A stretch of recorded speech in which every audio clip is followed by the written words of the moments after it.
নমস্কাৰ বন্ধু বান্ধৱীসকল, মই শ্বাহনাজ স্বাগতম জনাইছোঁ আপোনাক মোৰ ইউটিউব চেনেল লাৰ্ণিং কৰ্ণাৰ আছামলৈ, য'ত আপোনালোকে চাব পাৰিব চিটেট, টেট আৰু হাইস্কুল শিক্ষান্ত পৰীক্ষাৰ লগত জড়িত বিভিন্ন বিষয়বস্তুসমূহ আৰু তাৰ সমস্যা তথা সমাধানসমূহ। গতিকে পলম নকৰি বলক আজিৰ ভিডিঅ'টো আৰম্ভ কৰোঁ।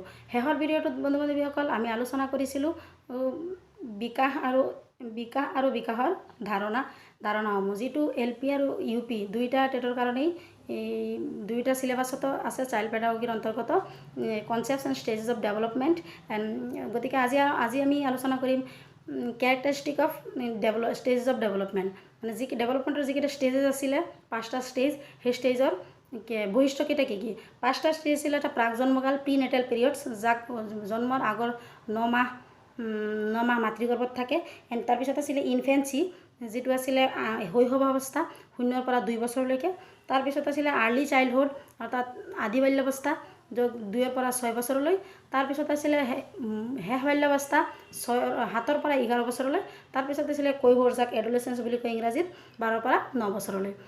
গতিকে আমি প্ৰাক জন্মকালত আমি বৈশিষ্ট্য আলোচনা কৰিব নোৱাৰোঁ, কিন্তু আমি আলোচনা কৰিম শৈশৱ অৱস্থাৰ পৰা, ইনফেঞ্চি, যিটো 0 পৰা 2 বছৰলৈ আৰম্ভ হয়। বন্ধু বান্ধৱীসকল, এই যিটো স্তৰ 0 পৰা 2 বছৰলৈ ল'ৰা ছোৱালীৰ, এইটো স্তৰত ল'ৰা ছোৱালীৰ শাৰীৰিক বিকাশ আপোনালোকে লক্ষ্য কৰিব যে শাৰীৰিক বিকাশ সৰ্বাধিক হয়। শাৰীৰিক বিকাশ যেনেকৈ হাত ভৰি এইবিলাক অংগ প্ৰত্যংগৰ বিকাশবিলাক সৰ্বাধিক হয়। ইয়াৰ উপৰি এইটো মাহত সিহঁতৰ ভাষাৰ বিকাশ হয়, যেনে সিহঁতে কথা ক'বলৈ শিকে। সিহঁতৰ মাতৃভাষা যিটো ঘৰত শুনে, সেইটো ভাষা সিহঁতে অতি সোনকালে শিকি লয়। তাৰপিছত এইটো বয়সত 0 পৰা 2 বছৰত ল'ৰা ছোৱালীয়ে খোজকঢ়া শিকে। সিহঁতে ইংৰাজীত ক্ৰল বুলি কয়। ক্ৰল মানে সিহঁতে যিকোনো বস্তু কলকলোৱা শব্দ, কলকলাবোৰ শিকে। মানে এটা দুটা শব্দ ক'ব খোজে, যেনে বাবা, পাপা, কাকা, বা, এইবিলাক এটা দুটা শব্দ সিহঁতে ক'বলৈ শিকে। আৰু সিহঁতে এইটো বয়সত সিহঁত চবতকৈ এক্টিভ থাকে, মানে এইটো বয়সত সিহঁতৰ যেন এলাহ নাই, এলাহ ভাৱটো নাথাকে। যিকোনো সময়ত সিহঁত এক্টিভ থাকে, যিকোনো সময়ত সিহঁতে সক্ৰিয় হৈ থাকে। গতিকে আমাৰ এই ষ্টেজটোৰ আটাইতকৈ ইম্পৰ্টেণ্ট কথা হৈছে 0 পৰা 2 বছৰ হৈছে শৈশৱ অৱস্থা, অৰ্থাৎ ইনফেঞ্চি। আৰু এই বয়সটোত সিহঁতৰ শাৰীৰিক গঠন সৰ্বাধিক হয়, 2 নম্বৰ পইণ্ট। 3 নম্বৰ পইণ্ট হৈছে আমাৰ এই বয়সত সিহঁতে এটা খোজকাঢ়িব শিকে আৰু কলকলোৱা শিকে, এটা বা দুটা শব্দ, যিটো বাবা, পাপা এনেকুৱা ধৰণৰ শব্দ কয়। 4 নম্বৰ পইণ্ট, সিহঁতে এইটো বয়সত চবতকৈ সক্ৰিয় হৈ থাকে, যিকোনো সময়ত সিহঁতে বহুত সক্ৰিয় হৈ থাকে। তাৰপিছত আহিছে আমাৰ আৰ্লি চাইল্ডহুড, অৰ্থাৎ আদি বাল্যাৱস্থা। আদি বাল্যাৱস্থা হৈছে 2 পৰা 6 বছৰলৈ। 2 পৰা 6 বছৰলৈ ল'ৰা ছোৱালীক আপোনালোকে যদি লক্ষ্য কৰিছে, তেতিয়াহ'লে দেখিব সিহঁতে বেছিভাগ সময় খেলত ব্যস্ত হৈ থাকে। খেল খেলি সিহঁতে বেছিভাগ সময় পাৰ কৰে। আৰু এইটো ষ্টেজত সিহঁতে স্কুলত নাযায়। যিটো নীতি নিয়মৰ মাজেৰে শিক্ষা, অৰ্থাৎ স্কুলীয়া শিক্ষা, সেইটো সিহঁতে বুজি নাপায়। সেইটো মানি নলয় যদিও সিহঁতে এইটো সময়ত কি কৰে, যিটো প্লে স্কুল আজিকালি ওলাইছে, প্লে স্কুলত যাব ধৰে। হ'লেও আৰু প্লে স্কুল আজিকালি চৰকাৰৰ যেনেকৈ অংগনবাড়ী কেন্দ্ৰ, সেইবিলাকৰ খেলৰ জৰিয়তে শিক্ষণ ল'বলৈ সিহঁতে আৰম্ভ কৰে। ইয়াৰ উপৰিও এইটো ষ্টেজৰ আৰু এটা ইম্পৰ্টেণ্ট কথা হৈছে, এইটো ষ্টেজত সিহঁত ইগ'চেণ্ট্ৰিক, যিটো ইংৰাজীত বুলি কয়, অসমীয়াত তাক কয়, মানে অসমীয়াত সঠিক শব্দটো মোৰ মনত পৰা নাই যদিও এইটো ক'ব যে সিহঁতে মানে নিজে যিটো ভাবে কৰিব বুলি সেইটোৱে কৰিব। সিহঁতে আনৰ কথাক ইমান গুৰুত্ব নিদিয়ে, সিহঁতে নিজে ভবাটোৱেই সিহঁতে কৰি থাকিব, যাক ইগ'চেণ্ট্ৰিক বুলি কয়। আৰু এইটো ষ্টেজত লেংগুৱেজ ডেভেলপমেণ্ট, যিটো ভাষাৰ বিকাশ সৰ্বাধিক হয়। এইটো ষ্টেজত সৰ্বাধিক হয়। আপুনি যদি সেইটো পৰিৱেশত যদি ঘৰুৱা ভাষাটো অতি সোনকালে শিকি লয়।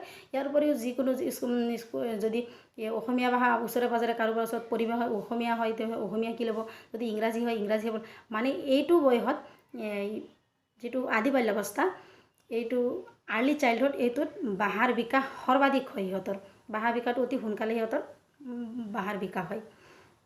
গতিকে ইম্পৰ্টেণ্ট পইণ্ট এইকেইটা, যে এইটো চেল্ফ চেণ্ট্ৰিক, অৰ্থাৎ ইগ'চেণ্ট্ৰিক হয়, এইটো মনত ৰাখিব।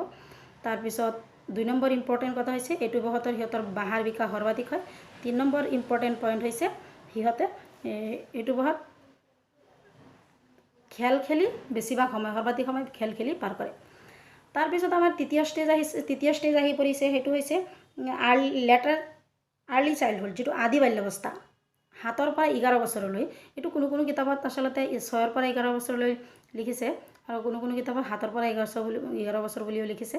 গতিকে যে লেটাৰ চাইল্ডহুড যিটো শেষ বাল্যাৱস্থা, শেষ বাল্যাৱস্থাত যিটো হৈছে সিহঁতৰ হৈছে এইটো অৱস্থাত সিহঁতে এইটো অৱস্থাত সমস্যাৰ অৰ্থাৎ 7ৰ পৰা যিহেতু 11 বছৰ বুলি কয়, এইটো ষ্টেজক, এইটো লেটাৰ চাইল্ডহুড যিটো এইটো ষ্টেজক সমস্যাৰ ষ্টেজ বুলিও কোৱা হয়, সমস্যাৰ কাল বুলি কোৱা হয়। এইটো ল'ৰা ছোৱালী এইটো বহুত সমস্যা সিহঁতৰ মনত, সিহঁতৰ বহুতো সমস্যাৰ সৃষ্টি হয় সিহঁতৰ মনত। আৰু এইটো ষ্টেজত সিহঁতৰ প্ৰাথমিক শিক্ষা যিটো স্কুলীয়া নীতি নিয়মৰ মাজত শিক্ষা যিটো, অৰ্থাৎ স্কুলীয়া শিক্ষা সিহঁতৰ আৰম্ভ হৈ যায়। আৰু ইয়াতে সিহঁতৰ সৃষ্টিশীল যিটো বস্তু, সৃষ্টিশীল মন, গতিকে সৃষ্টিশীল যিকোনো বস্তুৰ প্ৰতি সিহঁতৰ দেখি সেইটো প্ৰশ্ন আহে মনত যে এই বস্তুটো ক'ৰ পৰা আহিলে, কেনেকৈ হ'ল, এনেকুৱা সৃষ্টিশীল প্ৰশ্ন সিহঁতৰ মনত এই স্তৰত বহুত সৃষ্টি হয়। ইয়াৰ উপৰিও এইটো বয়সত 7ৰ পৰা 11 বছৰ বয়সৰ যিটো অভিজ্ঞতা, এই অভিজ্ঞতাই মানুহৰ বা ল'ৰা ছোৱালীৰ গোটেই লাইফত সৰ্বাধিক প্ৰভাৱ পেলায়। গতিকে এই ষ্টেজটোৰ আটাইতকৈ ইম্পৰ্টেণ্ট টপিক কেইটা হৈছে যে এইটো সমস্যাৰ এজ বুলিও কোৱা হয়, অৰ্থাৎ যাক বয়সন্ধিকাল বুলিও কোনো লেখকে বয়সন্ধিকাল বুলিও কৈছে, যাক গেংগেজ বুলিও কৈছে, ইংৰাজীত গেংগেজ বুলিও কৈছে। অৰ্থাৎ আৰু এইটো ষ্টেজত সিহঁতে দলত কাম কৰি ভাল পায়, সদায় দলত কাম কৰি, 2জনে 3জনে দলত কাম কৰি, দলত আলোচনা কৰি, দলত খেল খেলি ভাল পায়। গতিকে ইম্পৰ্টেণ্ট টপিক হৈছে সিহঁতে দলত খেল খেলি ভাল পায় আৰু সিহঁতৰ সৃষ্টিশীল মন থাকে। আৰু 3 নম্বৰ এইটো বয়সত সিহঁতৰ যিটো প্ৰভাৱ পেলায়, যিটো প্ৰভাৱ পায় সিহঁতৰ এইটো বয়সৰ অভিজ্ঞতাই সিহঁতৰ জীৱনত প্ৰভাৱ পেলায়। গতিকে নেক্সট যিটো ষ্টেজ হৈছে সেইটো হৈছে 5 নম্বৰ ষ্টেজ, অৰ্থাৎ এডলেচেঞ্চ, অৰ্থাৎ তাক ক'ব কৈশোৰ অৱস্থা, যাক 12ৰ পৰা 19 বছৰলৈ বুলি কৈছে। কোনো কিতাপত 12ৰ পৰা 18 বছৰ নাইবা 11ৰ পৰা 18 বছৰলৈকে বুলিও উল্লেখ কৰিছে। যিয়ে নহওক এইটোক কয় কৈশোৰ অৱস্থা। গতিকে কৈশোৰ অৱস্থাক এজন লিখক আছিলে ষ্টেনলি হল, তেওঁ লিখিছে ষ্টেনলি হলে এডলেচেঞ্চ is the stage of stress and storm বুলি কৈছে। অৰ্থাৎ এই যিটো কৈশোৰ অৱস্থাটো ধুমুহাৰ কাল বুলি কৈছে। কাৰণ এই অৱস্থাত ল'ৰা ছোৱালীৰ বহুত পৰিৱৰ্তন হোৱা দেখা যায়। কাৰণ এইটো অৱস্থাত ল'ৰা ছোৱালীয়ে নিজৰ স্বীকৃতি পাব খোজে, নিজৰ স্বীকৃতি পাব খোজে। আৰু এইটো অৱস্থাত সিহঁতৰ শাৰীৰিক, মানসিক আৰু আৱেগিক বহুত পৰিৱৰ্তন ঘটে। যেনে শাৰীৰিক পৰিৱৰ্তন, যেনে ল'ৰা ছোৱালীৰ মাংসপেশীৰ বিকাশ হয়, হাত ভৰি এইবিলাকৰ বিকাশ হয়।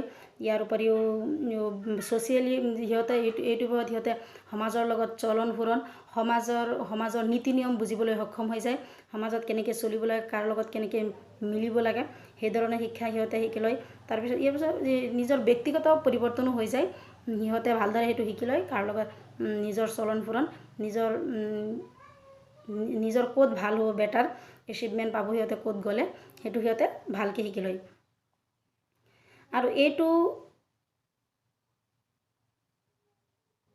যিটো কাল, এই কালটোৱে কি কৰে, সমস্যাৰ সমাধান, এই কালটো যিটো সমস্যাৰ লগত সিহঁতে নিজকে এডজাষ্টমেণ্ট কৰিবলৈ শিকি লয়। এইটো কালত সমস্যাৰ সন্মুখীন হ'ব পৰাকৈ সিহঁতে প্ৰস্তুত হৈ যায়। আৰু এইটো সময়ত সিহঁত আটাইতকৈ বেছি এগ্ৰেছিভ, মানে যিকোনো এটা বিষয় বস্তুলৈ সিহঁত বেছি উৎফুল্লিত নহয়, এইটোক ক'ব অনুসন্ধিৎসু, যিটো মানে বেছি এগ্ৰেছিভ হৈ যায়। এইটো ঠিক অসমীয়াত অনুসন্ধিৎসু ক'ব নেকি। যিকোনো বস্তুলৈ সিহঁতে জানিবলৈ বা কৰিবলৈ সিহঁতে বেছি উৎসুক হৈ পৰে মানে। গতিকে ইয়াৰ এডলেচেঞ্চ যিটো কৈশোৰ অৱস্থা, ইয়াৰ ইম্পৰ্টেণ্ট টপিক এটা হৈছে সিহঁতে নিজৰ স্বীকৃতি, যিটো নিজৰ আইডেণ্টিটি, সেইটো পাব খোজে। আৰু সিহঁতে সমাজৰ লগত মিলিব খোজে। সিহঁতৰ শাৰীৰিক, মানসিক, যিটো বায়'লজিকেল, পাৰ্চনেল, ফিজিকেল, সেইটো পৰিৱৰ্তন চেঞ্জ হয়।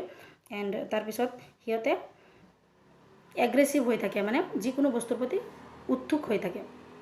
এইকেইটা হৈছে ইম্পৰ্টেণ্ট টপিক। গতিকে বন্ধু বান্ধৱীসকল, আজি আমি এই যিটো 5টা ষ্টেজত 4টা ষ্টেজৰ বৈশিষ্ট্যখিনি পঢ়িলোঁ। এইটো বহুত ইম্পৰ্টেণ্ট হয় আমাৰ পৰীক্ষাৰ কাৰণে। আছাম টেটে হওক বা চিটেট হওক ইয়াৰ ওপৰত এনেকুৱা বছৰ যোৱা নাই যে এটা বা দুটা প্ৰশ্ন অহা নাই। ইয়াৰ ওপৰত এই বৈশিষ্ট্যকেইটাৰ ওপৰতে খালি এটা বা দুটা প্ৰশ্ন আহিবই বা আহিয়ে আছে। এনেকুৱা বছৰ যোৱা নাই যে ইয়াৰ ওপৰত এটা বা দুটা প্ৰশ্ন অহা নাই। গতিকে ইয়াৰ বৈশিষ্ট্যখিনি মনত ৰখাটো আমাৰ খুবেই দৰকাৰ। গতিকে ইয়াৰ পিছত আমি নেক্সট ভিডিঅ'টো ডেভেলপমেণ্ট আৰু চাইল্ড ডেভেলপমেণ্ট যিটো stages and concept and stage of development আৰু অলপ বিহাৰ আছে, সেইখিনি আমি আলোচনা কৰিম। তাৰপিছত আমি প্ৰশ্ন আলোচনা কৰিম আৰু তাৰ সমাধান কৰিম। গতিকে আজিৰ ভিডিঅ'টো শেষলৈ চোৱাৰ বাবে ধন্যবাদ। লগতে বন্ধুসকল মোৰ চেনেল লাইক কৰিব, শ্বেয়াৰ কৰিব আৰু কমেণ্ট কৰিব। ধন্যবাদ।